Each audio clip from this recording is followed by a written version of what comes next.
Olá, seja muito bem-vindo a mais um episódio do podcast Experiência.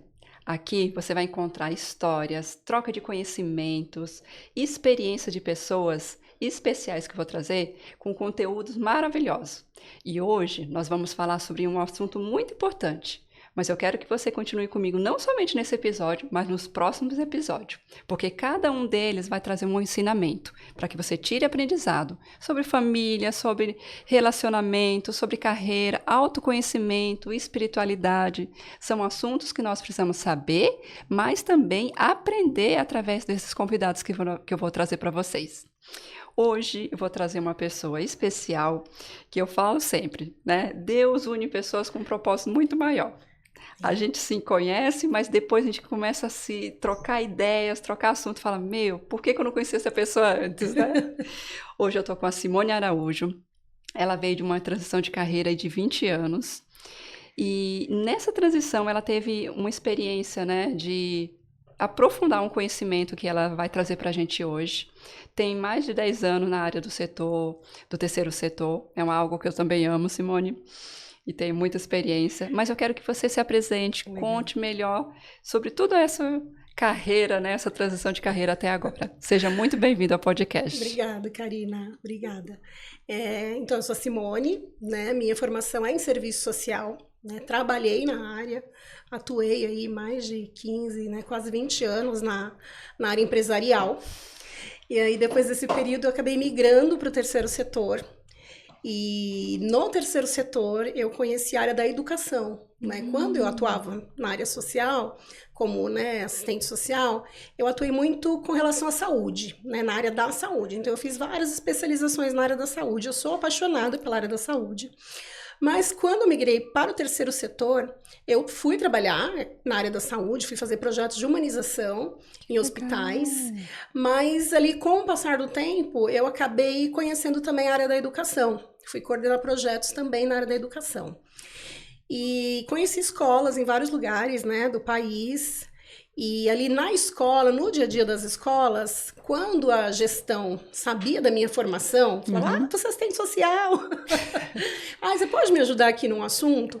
E aí as escolas começavam a trazer para mim demandas relacionadas a combate ao abuso sexual. Porque é uma realidade muito grande dentro das escolas. As escolas recebem muitos casos, né?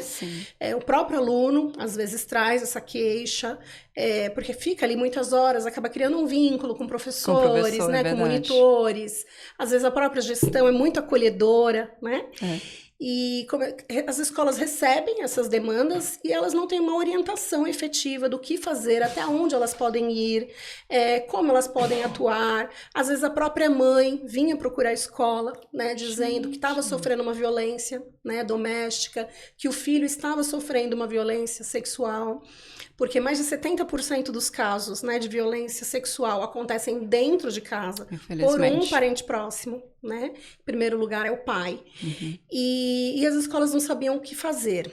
Só que eu tinha, né, muita experiência na área, né, de serviço social, mas eu não tinha experiência especificamente nessa área. Entendi. Né? Eu atuei muito na área da saúde, mas eu fazia acompanhamento de casos crônicos, né? Eu fazia transferência de pacientes entre hospitais que vinham do norte do país para São Paulo.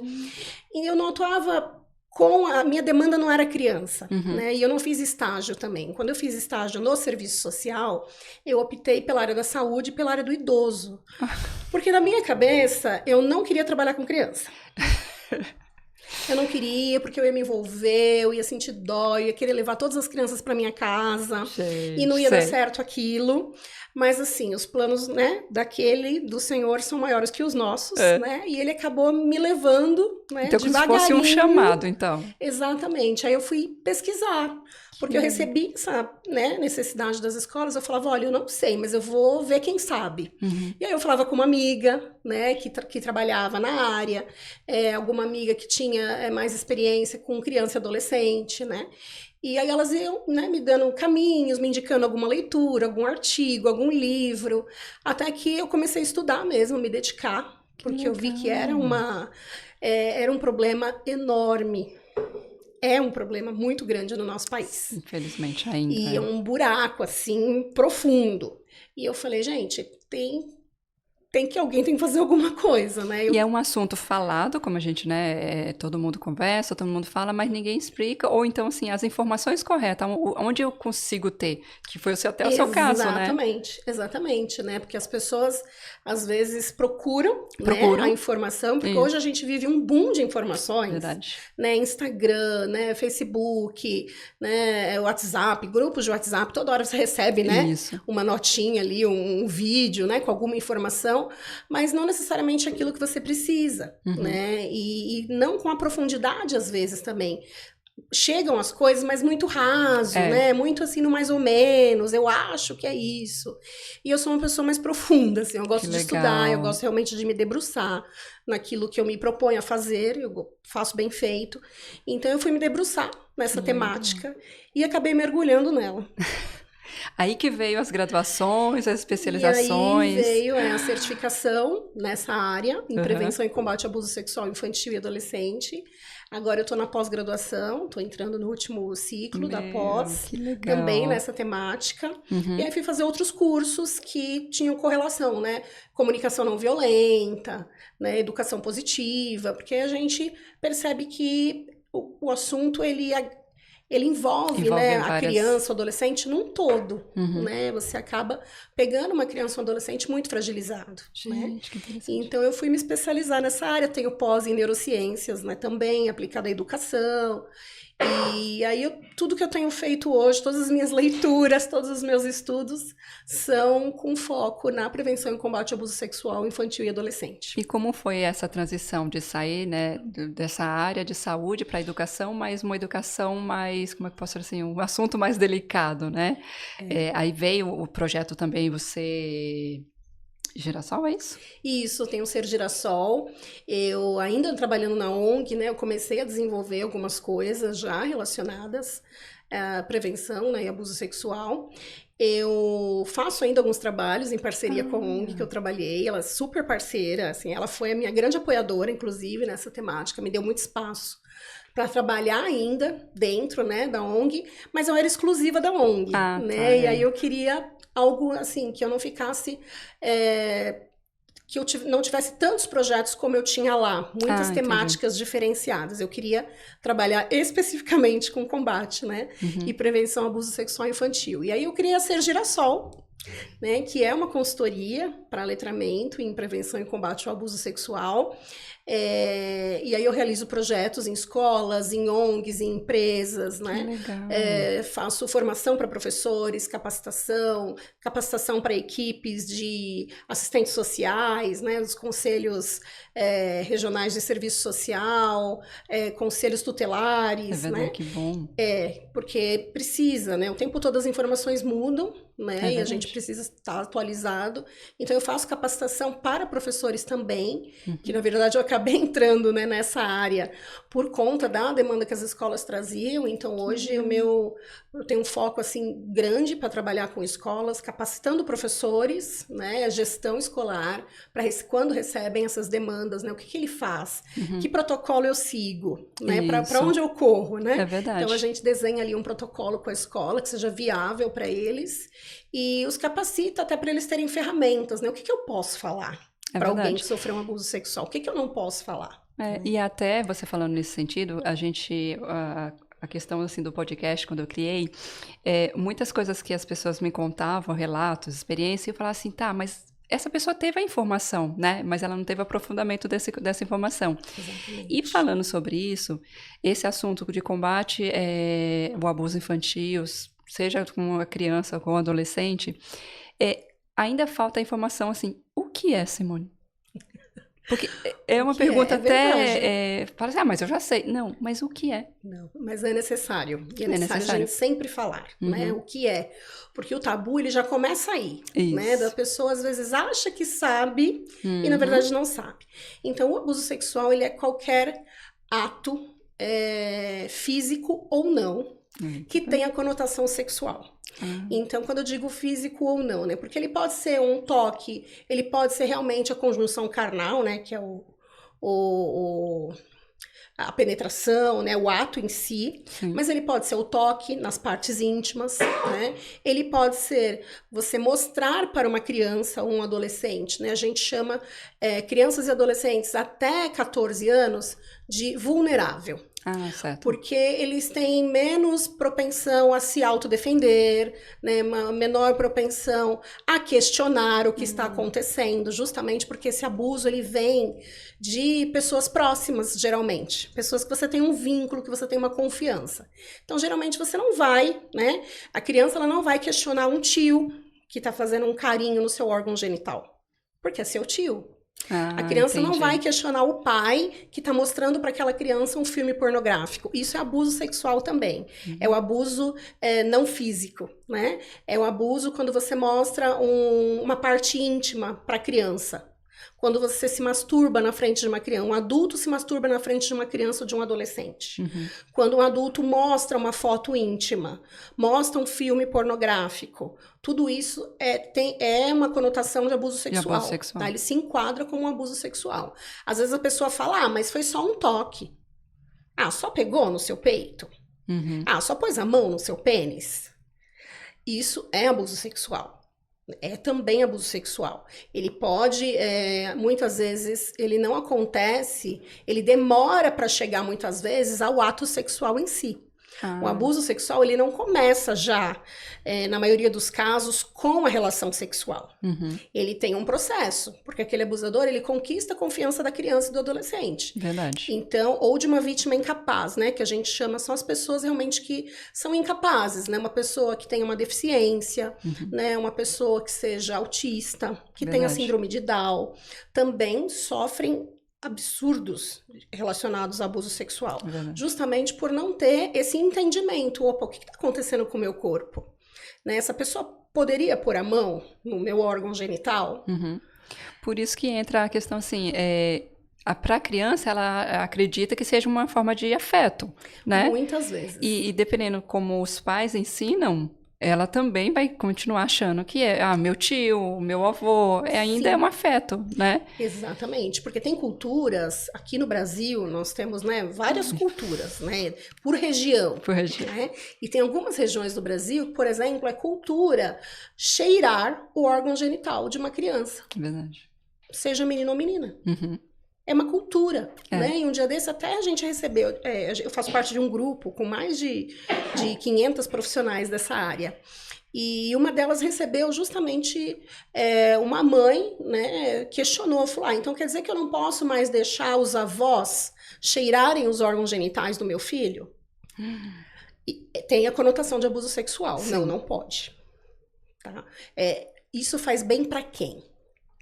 Sacia quem? Verdade. Provavelmente, pode ser que aquela pessoa nem saiba que é uma questão sexual, mas está saciando uma questão sexual de quem cheira, de quem toca. E se a gente for entrar um pouco... prazer no outro. Isso. Se a gente for falar um pouco de neurociência, né? A célula recebe informações. A célula recebe informação. E aquilo começa a ser normalizado na vida daquela criança. Então, assim, se os meus avós cheiram meus órgãos genitais, tá tudo bem outra pessoa cheirar. Isso. Tá tudo bem outra pessoa tocar. Né? Existe, assim, uma questão com o beijo na boca. Eu não posso mais beijar meu filho na boca? Olha, primeiro que não tem necessidade. Para você demonstrar carinho pelo seu filho, demonstrar que o ama, você não precisa dar um beijo na boca dele, mesmo que seja um selinho. É desnecessário. Né? Isso não torna o seu vínculo maior com o seu filho. E isso você normaliza para aquela criança que um adulto beijar a boca dele tá tudo bem.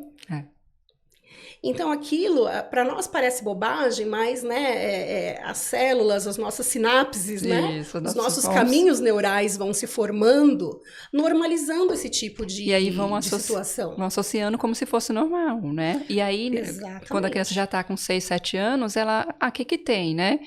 Meu tio fez, minha mãe fez, meu pai fez, e aí ela normaliza. Normaliza. Sabe o que eu encontro muito nas escolas, Karina? Principalmente entre os pequenos, os professores trazem, né, para mim, Simone, às vezes as crianças estão no banheiro uma tocando o corpo da outra. Verdade, eu já vi também. Pode ser só uma curiosidade, tá? Pode ser, né? Crianças são curiosas e pode ser só uma curiosidade. Dependendo da faixa etária também dessa Dependendo criança, da faixa etária dessa o criança. momento dela... Exato, ela está se descobrindo e ela não tem um prazer sexual. Isso. Né? Realmente é uma curiosidade, né? Nossa, por que o meu corpo é diferente, né? O corpo da menina é diferente do corpo do menino, né? Começa a comparar.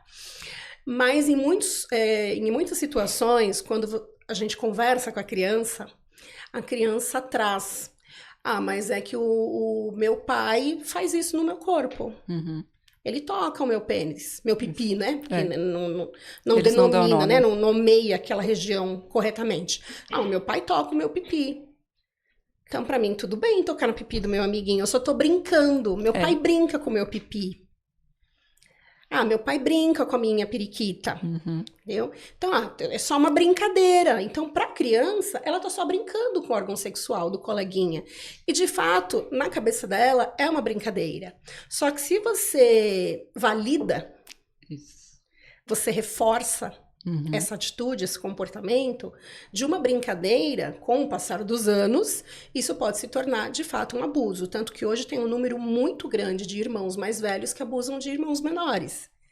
Que esse irmão mais velho foi abusado. Esse irmão mais velho cresceu vivendo em situações de abuso. Então, na cabeça dele, é normal. O corpo dele foi tocado, o corpo dele foi negligenciado. Tá tudo bem eu tocar o corpo do meu irmão. E aí a gente vai falar de uma outra parte que é a consequência desse toque, né? Hoje eu falo, né? Hoje atendo adultos, né? E eu você pega uma outra fase, eu pego uma outra fase, eu tenho que reprogramar esses traumas, esses abusos, né? E aí quando essa pessoa, ela se toca que aquele momento que ela viveu traumatizou.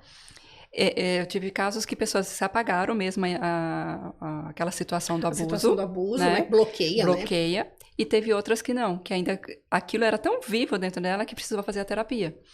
Então, assim, cada um vai receber de uma forma. Cada um vai traumatizar de uma forma, né? Exatamente. Por isso que também dentro da terapia a gente fala, né? Cada um vai ter que ser acolhido de uma forma diferente. Somos individuais. Exatamente, né? Somos individuais. E aí essa criança dentro de casa... a mãe tem 5 filhos, mas cada um é diferente. Cada um é diferente. E cada um vai receber uma informação diferente, né? Exatamente. E aí, hoje, uma coisa que a gente precisa também falar assim, como se prevenir, né? E como fazer com que essa criança também se defenda, né? Porque a prevenção pode começar com a criança ou até com os pais, né? A escola, tudo, né? Mas a criança em si, quais são as medidas que essa criança ou informações que essa criança pode começar a falar, né? A gente pode começar desde os pequenininhos a falar, né, de educação sexual e ao contrário do que muitas pessoas pensam, né, falar de educação sexual não é estimular, né, precocemente a criança ou adolescente ao sexo. É realmente você mostrar o valor que o corpo dela tem. Né? Então, verdade. O valor que eu não quero que ninguém me machuque, então eu não vou machucar o outro. É verdade. Eu não quero que uma pessoa estranha toque nos meus órgãos genitais, então eu não vou tocar nos órgãos genitais do outro. Então hoje a maior ferramenta que nós temos de combate ao abuso é a informação. Não tem jeito, é a educação. Nós precisamos falar e falar e falar de novo, porque às vezes essa criança já vive uma situação de abuso, que ela já normalizou, porque aquilo muitas vezes vem como um carinho, vem como uma brincadeira, né? Então aquela criança que senta no colo do avô, e o avô fica tocando os órgãos genitais da criança, aquele tio que chega e beija na boca, que toca nos órgãos da criança, né? Aquela mãe, aquela madrasta. Nós temos hoje um aumento do número de mulheres abusadoras, né? Então é importante a gente falar assim, o abusador não é só homem. Isso é verdade, também é muito mulher. Importante. E as denúncias com relação a mulheres abusadoras têm aumentado muito. Meu Deus. Né? Tem aumentado. Triste, né? Eu como mulher, eu falo, gente, eu me sinto assim, mal. Como mulher, depois situação. Aí como mãe, né? Tipo, como às mulher, vezes a própria mãe. Exatamente, né? Denúncia de babás, de cuidadoras, de professoras, né? Professoras de alguma atividade física, né? Infelizmente tem aumentado muito. Fisioterapeutas, psicólogos, psicólogas, profissionais da área da saúde, né? Isso é uma coisa importante falar. Não existe a pessoa com cara de abusador. É verdade. Ah, mas aquela pessoa nem tinha cara. Ninguém anda escrito na testa que é um abusador. Não existe isso, gente. Vai, assim, de qualquer meio, qualquer classe social. Isso. De qualquer pessoa que tenha muito conhecimento, que as pessoas que tenham pouco conhecimento, não importa. Abusador é abusador. Ele não anda com crachá. É verdade. Né? Então a gente tem que... e essa é uma das coisas que a gente precisa falar para as crianças e para os adolescentes. Essa é a informação que eles têm que ter. Qualquer pessoa pode tocar no seu corpo? Será que seu professor pode tocar no seu corpo? E igual você falou, dependendo da faixa etária dessa criança também, dá para já entrar em alguns assuntos mais delicados, né? Principalmente adolescentes, né? A criança, quando ela é pequenininha, tem informações ali que ela vai ver, seria sensoriais, aquela coisa, né? Isso. Mas quando ela já, principalmente hoje, que hoje o adolescente tem tanta informação, né? E aí precisa falar um pouco mais profundo, mas também com a questão, assim, tipo, de certos padrões para que a família também não fira, né, os valores dela. Porque a família acha que a gente, como educadoras, vão falar assim, ai, você tá deturpando meu filho. Não, pelo contrário, a gente tá prevenindo ele de coisas mais sérias no futuro. Exatamente. Com o adolescente, com as crianças, eu trabalho mais essa questão corporal de, né, valorizar o seu corpo, né, cuidar do seu corpo, como é que você cuida, como é que você toma banho, né, quem pode, quem não pode tocar. Falo muito de emoções, né, você trabalha também, né, como... com projetos, né, relacionados à emoção. Então, assim, qual toque faz com que você se sinta bem? Qual toque faz com que você se sinta incomodado, que você sinta nojo, que você sinta medo? Quando você está diante de alguém, né, de um parente, tem algum parente que você se aproxima de você e você sente medo? É verdade. Né? Então, eu costumo trabalhar bastante com as emoções, com os pequenos, né? E com os maiores eu também trabalho emoções com os adolescentes, para que eles reconheçam aquela emoção, porque também segura, Sim. Né? E assim, não sabe classificar o que está sentindo. Verdade. Né? E trabalho muito com o sentimento, o não. O não, porque as pessoas têm uma dificuldade imensa de falar não. Mesmo aquelas que dizem, não, eu falo não mesmo, ela tem dificuldade. Porque diante de uma situação de abuso, diante de uma situação de medo, nós temos... duas reações, né? Ou a gente foge, ou a gente paralisa. Né? Então, por isso que eu gosto de trabalhar com eles as emoções. Então, diante de uma situação de medo, que eu paralisei, né? O que eu vou fazer diante de uma situação de abuso? Você pode tanto fugir, você pode correr, como você pode paralisar. Então, assim, a gente precisa começar a trabalhar na cabeça deles, mas se eu paralisar, então, como é que vai ser? Né? Será que eu consigo gritar? Será que eu consigo pedir ajuda? Será que eu consigo mandar uma mensagem ali para alguém? Eu trabalho muito as pessoas de confiança. Quem são as suas pessoas de confiança? Para que você possa falar. Porque segredo, todos nós temos. Mas existem segredos que a gente não pode guardar. Né? E dentre eles, o segredo, se alguém tocar o seu corpo, se alguém tentar ter uma relação sexual com você não consentida, no caso dos adolescentes, isso acontece. E principalmente, como você falou, acontece dentro da família. E aí, um exemplo, quando esse adulto vem para mim para uma sessão de terapia, é muito interessante assim, ele vem com a bagagem lá do passado. E naquele momento que ele começa a colocar para fora, a se sentir bem em falar sobre aquilo, ele vai procurar a família para falar o que aconteceu. Então ele passou 10, 15, 20, 30, 60 anos com aquele trauma, maneira de dizer, né? E só agora ele conseguiu verbalizar. Aí a família vai saber, mas espera aí, você passou 20, 30 anos calado? Mas por quê? Medo, também a questão de se expor para a família. E como adulto, como é que eu vou me expor agora? Será que eu vou conseguir voltar a namorar? Será que alguém vai gostar de mim? Então, você vê aqui uma consequência, né? Um ato gera várias consequências na vida de uma pessoa. Várias consequências. Tem mulheres, eu acredito que você já tenha atendido muitas delas, que acabam descobrindo que sofreram um abuso sexual na sua questão sexual, na sua relação sexual com o seu parceiro. né? Não consegue se entregar, não consegue se envolver, né? Tem medo, o toque, ela sente repulsa. Isso. Né? Por que ela sente repulsa de um toque, de alguém que a ama? É. Né? Será que em algum momento aquilo, né, algum toque de uma pessoa que ela amava ou ama, causou essa repulsa nela? Isso. E aí, quando essa mulher vai resgatar, eu já ouvi isso de mulheres que eu nem faço, né, atendimento, mas algumas acabam, né, no final de uma palestra, de uma capacitação, né, com professores, eles acabam vindo, né, e um outro acaba abrindo o coração, né, e fala: Simone, eu só descobri, né, quando eu só me dei conta que isso fazia mal para mim hoje, adulta, quando eu fui me relacionar sexualmente, quando eu fui ter um parceiro sexual. Que eu não conseguia, eu sentia medo, eu passava mal, eu tinha dores, eu tinha dor de cabeça, eu me tremia toda. Até a própria rejeição, né, a deturpação do que ela interpretou como uma relação sexual gerou esse trauma na vida adulta.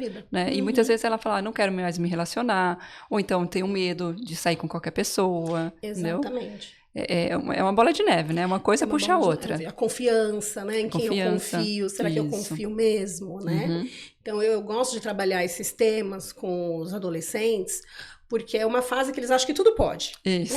Tudo pode. Tudo pode. Eu sou adolescente, tá tudo certo.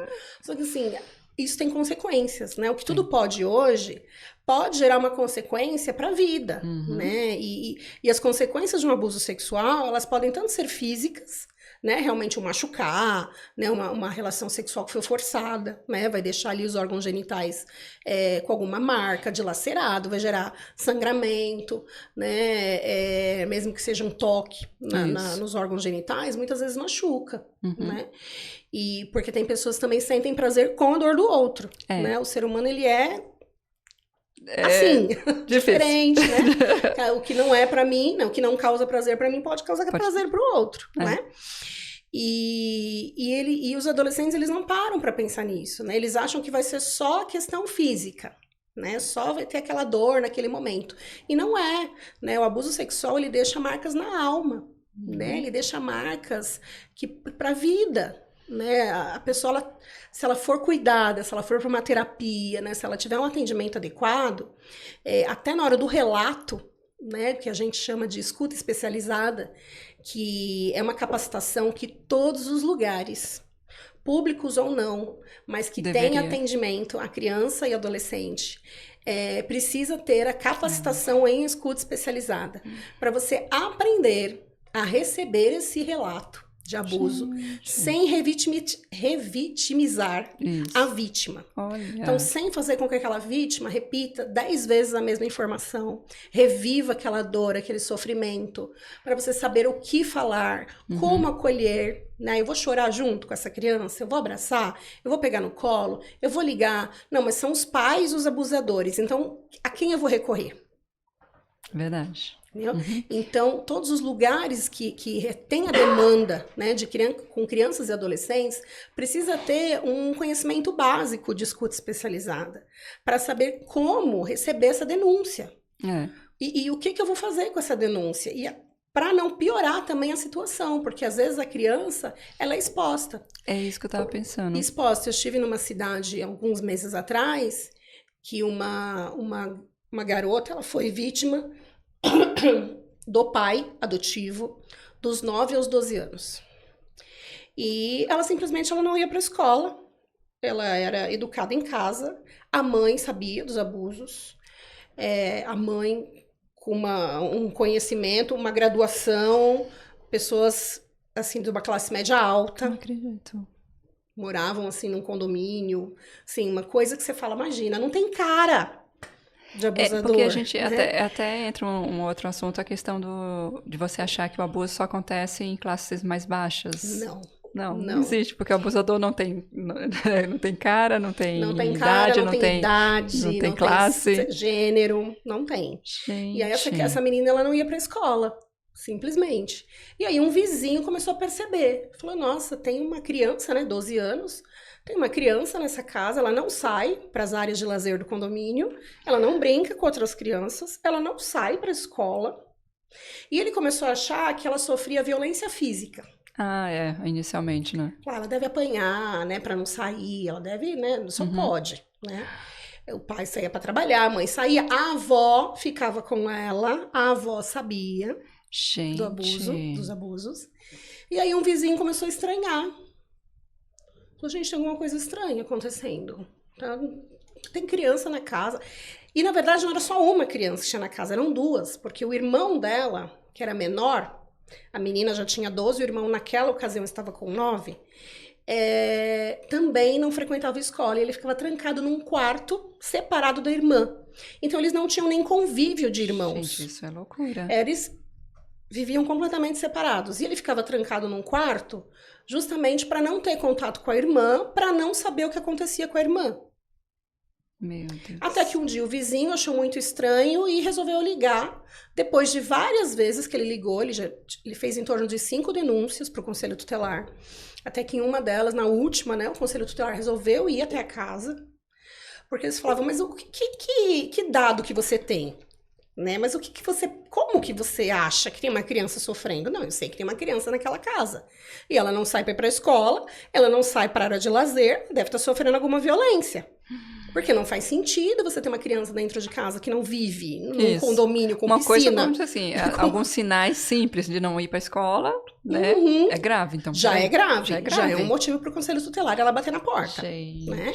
E até que um dia o Conselho Tutelar foi realmente encontrar um menino num quarto trancado, a menina no outro quarto trancado.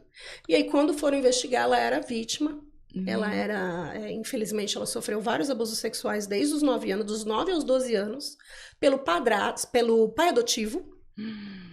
Eles eram pais adotivos. A avó sabia. A mãe consentia. E para ela tudo bem, porque estava sendo feito... mas é o pai, né, que está realizando, então tá tudo bem. Se a mãe não se incomoda, quem sou eu para me incomodar? E essas duas crianças foram recolhidas, enfim, e eles agora, né, o grupo que atende essas crianças, né, tanto assistente social como a psicóloga, né, tem lá um grupo de educadores, estão inclusive tentando criar neles um vínculo de irmãos, porque eles nunca tiveram um vínculo de irmãos. Meu Deus. Então, como se eles fossem estranhos. A dor dela, para mim, é como se fosse qualquer criança, qualquer outra pessoa, porque eu não sei quem você é. Gente... Eles não tinham uma vida de criança. Não frequentavam escola, não brincavam, não tinham um lazer, nada. Né? E dentro de casa. E uma família, vamos dizer assim, de uma classe... De uma classe média alta. Média alta. Né? Então, muitas vezes, os pais, né, ou a sociedade não quer que a educação sexual seja feita dentro da escola... para aquela criança não ter acesso à informação, para saber o que está acontecendo com ela dentro de casa.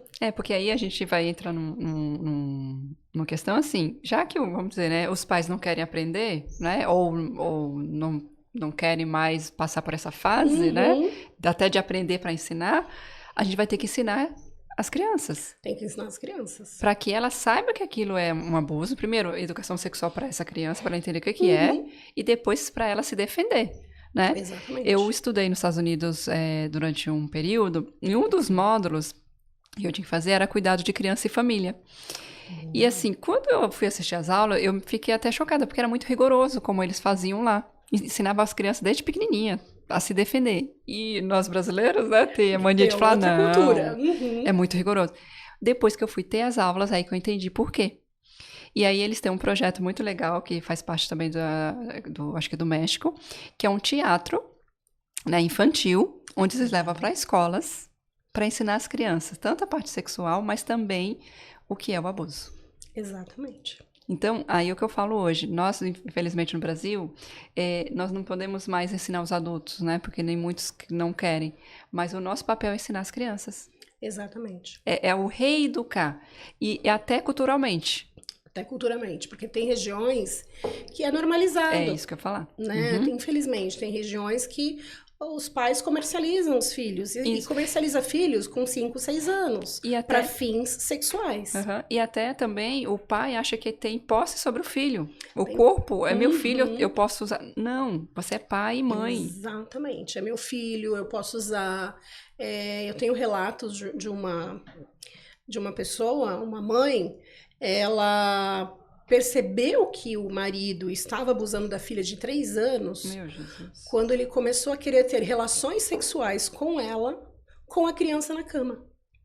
Ai, E ela falou, não, ela é uma criança. Não, ela não vai entender nada, ela não sabe o que está acontecendo. Não, eu não quero saber se ela não está entendendo. Eu não quero. Ela é minha filha, meu eu a respeito. Deus. E aí eles começaram a se desentender, e aí ela começou a cair umas fichas. Eu falei assim, mas por que que ele quer? Mas que desejo é esse? Isso, o Né? que é que... Que coisa mais, né? Louca é essa? E aí ela começou a cair umas fichas, ela começou a ligar uns pontos que a menina reclamava. De ir no dores colo, isso, até mesmo de ir no colo do nos pai, às vezes enjeitar. genitais. Às vezes ela chegava em casa, ele já tinha chegado, a menina estava sem roupa. A menina estava sem calcinha, estava só de vestidinho. Jesus. E aí ela começou a investigar e começou a conversar com a menina. Né? Mas tá tudo bem? Por que você estava sem calcinha? Ah, o papai tirou. Mas o papai tirou para quê? Tava suja? Não, ele tirou para ver, para brincar. Ele tirou para olhar minha periquitinha. Ah, é? O papai olha? O que mais que o papai faz? E aí na conversa, que para aquela criança era uma brincadeira. O pai tirar a calcinha, o pai levantar o vestido, o pai tocar. Até que a menina formulou realmente um dia, né, que tinha pego no órgão genital do pai. Às vezes ela pega, às vezes eu pego no pipi do papai. Às vezes eu brinco com o pipi do papai. E a mãe falou, não, agora tá na hora de denunciar. E aí entra uma coisa que você trabalha bem também. A criança, ela tem memória. Né? Tem memória. E outra coisa, a gente conta a historinha pra criança, ela conta a historinha igualzinha pra nós depois. Então, pai, mãe, não adianta mentir, porque ela vai contar a história. E também não adianta vir com essa história que eu já ouço também. Ô dona, porque às vezes em escola pública eu sou chamada de dona, não sou chamada de Simone, de professora, nada disso, é dona, mesmo. Né? Ô dona, eu contei pra minha mãe, ela disse que eu tô inventando.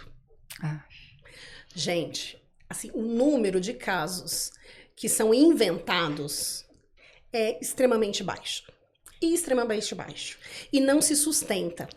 Porque quando a criança em si, ela dificilmente vai inventar, porque ela não sabe fazer aquela colocação. É isso. Né? Criar aquela história. Né? O adolescente, ele pode até criar a história, mas ele não vai sustentar por muito tempo. Porque quando ele começa a ver que veio a denúncia, então vai ter que fazer BO, a pressão. Então vai ter que entrar com processo, então aquela pessoa vai ser presa. Quando ela começa a ver as consequências, ela recua. Isso. Então, assim, é mínimo o número de casos hoje que nós temos no Brasil que foram inventados. Tá? Tem, sabe, 1 a cada 1 milhão. Porque a história não se sustenta, porque é o que você falou, a criança, ela vai contar a historinha do que ela viveu. Do que ela viveu. Então, tirou a roupa, tirou, mas por quê? Mas quando? Mas que brincadeira? E a criança, ela vai te contando essa história. O adolescente, ele já vem com mais dor. Né? Ele já vem com... Porque realmente ele já tem uma compreensão um pouco melhor, em alguns casos, né? Que aquilo foi uma negligência com o seu corpo. Isso. E feriu as emoções dele. Feriu as emoções dele, que ele não... Que é errado. Que é errado. É errado eu ter uma relação... Foi forçado. Essas coisas assim. É errado eu ter uma relação sexual com meu irmão. É errado eu ter uma relação sexual com o meu pai, com o meu avô, me tocou. Isso. Então, o adolescente ele já consegue elaborar em alguns casos. Porque também, dependendo da cultura, se isso vem normalizado, o avô e a avó que cheiram o órgão sexual. A relação sexual tem tem uma aldeia aqui no Brasil, numa determinada região, que a iniciação sexual da menina é com algum homem da aldeia que o pai escolhe. E assim que a menina tem a primeira menstruação. Isso é um abuso sexual, gente. Isso é um abuso sexual. É uma menina, ela tem... A primeira menstruação pode acontecer com 10 anos, pode acontecer com 11 anos, com 12... É uma criança. É o mesmo, culturalmente falando, que o Brasil ainda faz com os meninos. Entendeu? Também, iniciar a sexualidade do menino, levar o menino para um lugar, né? Ou fornecer o acesso à pornografia. Hoje as nossas crianças, elas têm acesso à pornografia em média com 9 anos de idade. Em média. Então, pode ser antes disso. Tem crianças mais novas que têm acesso à pornografia. Quando você conversa, né? Agora que está muito, né? desde das denúncias que o Felca fez, né, veio à tona aí Isso. coisas que já existiam, né, situações que são recorrentes, infelizmente, mas assim, parecia que as pessoas estavam com os ouvidos fechados, os olhos, né, fechados, parecia que uma novidade, né? É verdade. Eu confesso que eu até fiquei um pouquinho assim chateada na ocasião, né, da denúncia do Felca. Eu falei, nós estamos brigando por isso. A minha professora, né, a minha mestre nesse assunto, ela está há mais de 20 anos brigando com relação a isso. Já conversou com vários vereadores, já foi em Brasília. Ninguém ouve essa mulher. Isso. E tem uma série de profissionais, né? Você também deve encontrar uma série de profissionais que vêm nessa briga, né, nessa luta há muitos anos. E aí o Felca veio e trouxe assim uma verdade que parecia que era uma novidade, e não é uma novidade. Né? É que ainda, a cultura do Brasil ainda não... Por isso que até eu falo da questão do conhecimento, né? As pessoas têm informações, mas não têm o conhecimento. Não tem o conhecimento. Então, quando se vê um artista, um famoso, um influencer falando algo, é a informação. É a informação. Só que quem estudou? Quem tem relatos? Quem tem percentuais certos do que está acontecendo no Brasil, Exatamente. Entendeu? E nós normalizamos, né, Karina, a ver uma criança só de calcinha fazendo uma dancinha. É isso que né? até o a ver assunto. uma adolescente, né, com peças mais íntimas, aparecendo no TikTok. Isso. Aí foi normalizado isso. Aí se você vai falar para a criança que isso não é permitido, tal, ela até se acha estranho, porque dentro da casa dela, ela convive com esse meio ambiente ali de liberdade. De liberdade. E assim, uma coisa que os pais pouco têm consciência é que quando ele faz isso, ele está produzindo material para pedofilia. Que aí é um tema extremamente vasto para a gente conversar sobre. Mas só, né, para a gente falar rapidinho, o material que os pedófilos têm hoje, mais de 50% deles é fornecido por nós, pais. Isso. Que eles pegam do Instagram, eles pegam do Facebook, é foto, é criança tomando banho, é criança sem roupinha na praia, é criança fazendo dancinha. Isso pra nós, mas é bonitinho, Simone, minha filha, sabe fazer a dancinha. Pra você que é pai, mãe, pode ser bonitinho, mas pro pedófilo, aquilo gera prazer nele. E às vezes uma simples imagem que você faz do seu filho, aquilo pra você é simples, mas quando ele pega e reproduz essa imagem em outro contexto, aí você se choca, né? Vamos dizer assim, você como mãe se choca porque você viu aquela imagem, mas quem produziu aquela imagem foi você. Quem produziu fomos nós. Uma coisa que eu falo assim, eu tenho... A maioria são mulheres, minhas clientes, né? E muitas são mães. E eu falo assim, ainda bem que você tá se curando hoje. Sabe por quê? Você vai curar sua filha. Curar sua filha. Curar seu filho. Porque se você não curar ele só reproduz o que você é. Então, a personalidade dele vem... E você vai formatando. Tem um vídeo que eu assisti que eu acho que eu quase chorei junto com o menino. Ele chorando, pedindo pra mãe não expor certas cenas dela nas redes sociais. E o menino era pequeno, não era adolescente, era uma criança ainda. Então eu fiquei pensando assim, como é que aquela cabecinha, né, de um menino tal, falando pra mãe por quê? Ele tava passando vergonha na escola. Aí a gente entra na questão do bullying. Do bullying. Né? E o bullying hoje não é só porque você é feinho, magrinho, gordinho, não. É assunto muito mais pesado do que antigamente. Muito mais pesado. Muito mais pesado. Quando você falou do toque, a criança lá na escola tá tocando, mas ela aprendeu em algum lugar. Exatamente. Ela viu em algum lugar, né? A prevenção, eu acho que assim, tem que começar em casa? Tem. Mas a educação tem que começar em casa. Exatamente. E a todos, né? Todos. Educar todos. A todos. Né? Educar pai, educar mãe, né? Avós, que às vezes são os cuidadores. São os cuidadores. Né? Tios, que às vezes são os cuidadores. Professores já de educação infantil precisam ter esse conhecimento. Até eu ia falar para você sobre isso. Como é que está a questão de você levar esse conhecimento para as escolas? É aceito? É pedido? Ainda tem resistência? Não é pedido. Oh, meu Deus. É aceito, né? Porque eu ofereço, principalmente quando é gratuito, né? Eu tenho uma parte do meu trabalho eu ofereço gratuitamente, né? Porque um dos meus objetivos é realmente levar a informação. Então, assim, eu tenho alguns patrocinadores, né? Alguns apoiadores do meu projeto, mas uma parte deles eu realmente ofereço gratuitamente. Então, algumas escolas, eles aceitam, mas às vezes quer brecar o que eu vou falar. Eu sei. Mas você vai falar o quê? Quer saber assim no detalhe. né? O que eu vou falar e assim, tem coisas que eu acho melhor você não falar sobre isso. Quando você vai falar sobre consentimento, você vai ensinar a criança a falar não? Você vai ensinar o adolescente a falar não? Como que vai ser isso aqui para a escola? Verdade. Sim, a gente precisa aprender a falar não. Né? E os adultos precisam aprender a receber o não de uma criança e de um adolescente. Né? Então, assim, existe resistência sim, tá? E muitos trazem para mim a questão que vão receber reclamações dos pais. Os pais não gostam que a gente fale sobre isso. Os pais não querem, porque eles que querem falar sobre educação sexual com seus filhos. Entendi. Então, o que eu sempre oriento as escolas, né? Antes da gente começar com o trabalho, com o projeto, seja capacitação dos professores, seja palestra, seja ali com as crianças, com os adolescentes, independente, né, de qual parte do projeto seja, eu sempre peço para eles, mande uma cartinha na agenda da criança, que vai ter comunicado dizendo, certo. a partir de hoje nós vamos realizar um projeto aqui na escola sobre prevenção e combate ao abuso sexual, conforme a lei, conforme está na Constituição, conforme está no ECA, deixa bem claro. E até proteger da escola também de passar essa informação. Exatamente, protege a escola, né? A gente tem, assim, Constituição, ECA e tem a lei da escuta especializada. Assim, de cara você já tem 3, tem mais algumas outras. Mas assim, de cara você tem 3 que você pode, que diz ali que a escola tem que proteger a criança. Inclusive, relacionadas às questões sexuais. Então, você precisa informar isso para os pais. Verdade. Realmente não faça de surpresa.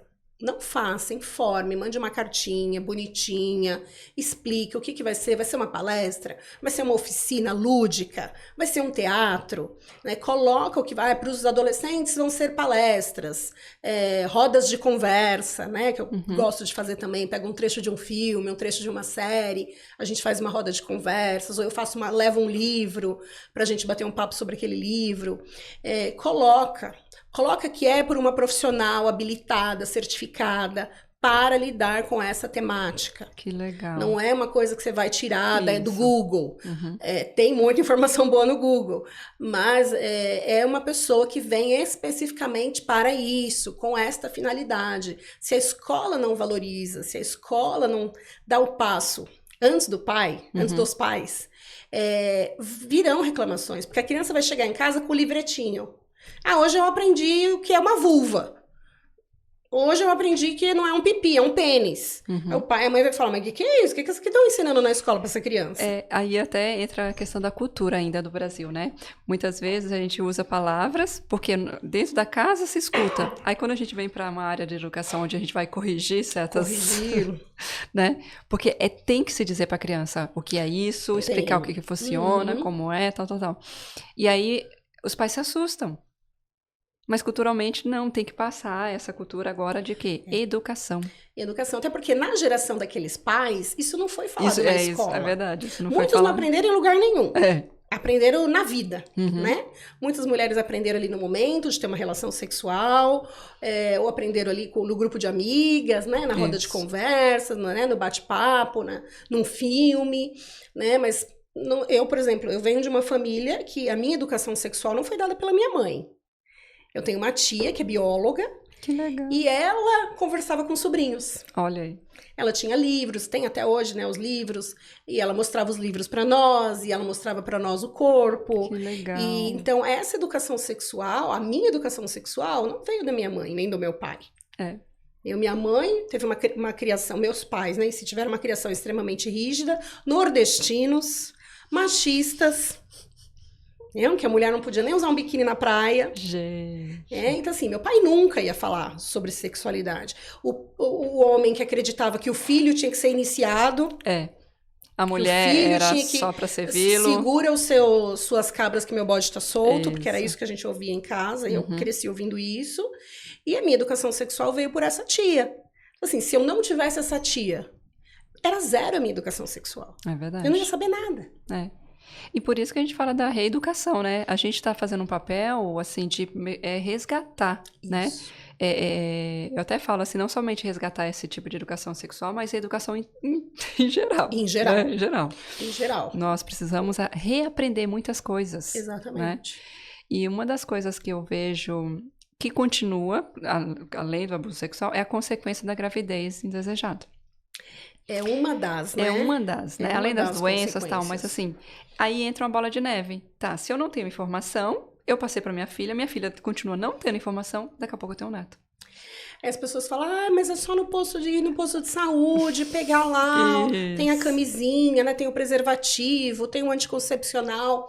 O número de mulheres adultas que não sabem utilizar um anticoncepcional Isso. é absurdo. Eu já ouvi de colegas. Uhum.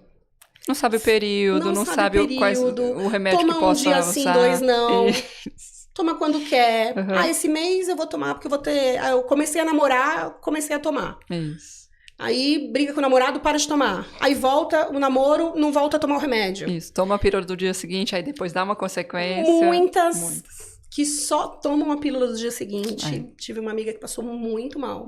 Já tive tomando casos pílula também do de uma dia pessoa seguinte, assim. teve hemorragia tremenda. Uhum. Não era a primeira vez, mas assim, depois desse susto, ela teve que ser internada. Gente. Ela falou, nunca mais. Isso, não usava preservativo, não tomava um anticoncepcional. Amiga, e aí gente, você não vê dá o quanto pra se que viver assim. o quanto hoje que tem a informação, mas não tem o conhecimento de adquirir aquilo. O conhecimento. Né? As nossas adolescentes, né? Eu vejo tem uma ginecologista, não vou lembrar o nome dela, mas ela tem um trabalho incrível com adolescentes. Que legal. Muito bacana o trabalho dela, é bem divulgado, ela tá sempre em algum programa falando desse projeto. Albertina. Doutora Albertina. É verdade. Já ela ouvi tem falar. Um trabalho incrível. E ela traz esses dados, assim, que são chocantes. Uhum. Né? A adolescente que ela não sabe fazer a higiene íntima. Ela não sabe quantas vezes precisa trocar o absorvente. Ela não sabe, ela, assim, se deu conta um dia que começou a menstruar, mas nunca ninguém conversou com ela sobre aquilo. E aí, se o básico ela não sabe, imagina o abuso que ela tá sofrendo e ela não sabe dar nome a isso. Exatamente. E daqui a pouco, 9 meses tá aí, ela tá... Tem pais que abusam, Karina, até a menina começar a menstruar. Eu já ouvi falar isso. Tem pais que abusam até as meninas começarem a menstruar. E aumentou o número de abusos em crianças, meninos e meninas, menores de 4 anos. Sabe por quê? Por causa do relato. Crianças menores de 4 anos não conseguem contar a historinha. Consegue contar, mas ainda com muitos furos, né? O que aconteceu. Acima ali de 4, 5 anos, né? 5, 6 anos, ele já consegue elaborar melhor. Né, o tio tocou, né, fulano tirou a minha calcinha, né, brinquei com o pipi do vovô, né, a criança já consegue te contar essa historinha. Menores de 4 anos, eles não conseguem, eles têm mais dificuldade. Uma criança de 2 anos. Sem falar nos recém-nascidos, que infelizmente nós temos relatos de criança com 5 dias. Gente. 5 dias. É o caso, né, de mais... com menor idade, né, de abuso, no Amazonas. 5 dias de vida, pelo avô. Que absurdo. Então, assim, aquela criança, se a mãe não percebeu que a criança estava com o órgão genital dilacerado, machucado, porque teve uma penetração com um bebê de 5 dias de vida. Tem uma pergunta muito delicada para fazer, né? Mas até dentro do meu processo eu sempre trato cada caso como, né, separado, né? Mas assim, geralmente o abusador, ele também foi abusado? Não necessariamente. Isso também é uma crença que nós temos. Inclusive, eu já ouvi de algumas mães falarem, mas é que ele foi abusado, coitado. É que fulano, né, teve uma mãe, a filha falou que estava sofrendo abuso pelo padrasto. E a mãe falou para a filha, tudo bem, filha, deixa, é porque ele foi abusado também. E aí essa menina levou para a escola, né, e falou isso para a escola. E quando essa mãe, né, enfim, chegou a polícia, né, levou a mãe, o padrasto, enfim, gerou todo um processo, veio a público, né, a mãe falou, eu tive dó dele, porque ele sofreu abuso, eu tinha dó, então eu deixava. A senhora sabia? Sabia. Mas eu deixava. E que amor essa mãe tem por essa filha. Que amor é esse, né, gente? Mas é uma crença, É. tá? Nem todo abusador foi abusado. Foi abusado. Existe, sim, abusadores que foram abusados. E aí é uma forma de colocar essa dor pra fora, de falar, eu sofri, eu fui negligenciado, então você também, né, vai sofrer. Isso. Né? A minha infância foi interrompida, a sua também será. Mas a grande parte dos abusadores não foram abusados. Não foram. É realmente uma tara, é uma compulsão. Isso, a gente chama de distúrbios, né? Que essa pessoa tem, e aí qualquer motivo leva ela a fazer um ato, né? Exatamente. Falando um pouquinho do nosso momento de podcast experiência, eu sempre gosto de fazer uma pergunta assim, pode ser particular ou não, tá? Mas eu quero que você me relate assim um momento da sua vida que você passou por alguma situação, alguma coisa de superação mesmo, que marcou a sua vida e você tirou um aprendizado, ou você transformou depois dessa experiência que você passou. Quando eu comecei a fazer, né, esse trabalho, eu comecei de uma forma muito voluntária. Eu fiquei 1 ano fazendo só trabalho voluntário. Que legal. Relacionado a essa temática, né? E aí, passou ali alguns meses, eu falei, acho que não, isso não é pra mim, eu não tô vendo resultado, né? É bobagem, acho que as pessoas não estão levando a sério, né? Porque projetos, né, as pessoas veem como um projeto social e nem todo mundo leva a sério o projeto social, que não é verdade, muitos projetos sociais transformam vidas, né? Mas eu não via essa transformação, porque realmente ali na hora, talvez você não vá encontrar essa transformação, até porque é um processo. Verdade. E muitas vezes a criança, o adolescente, ou aquela, né, mulher, aquele homem, não vai confiar na pessoa que ele tá vendo pela primeira vez, né? Pra dizer, eu sofri um abuso.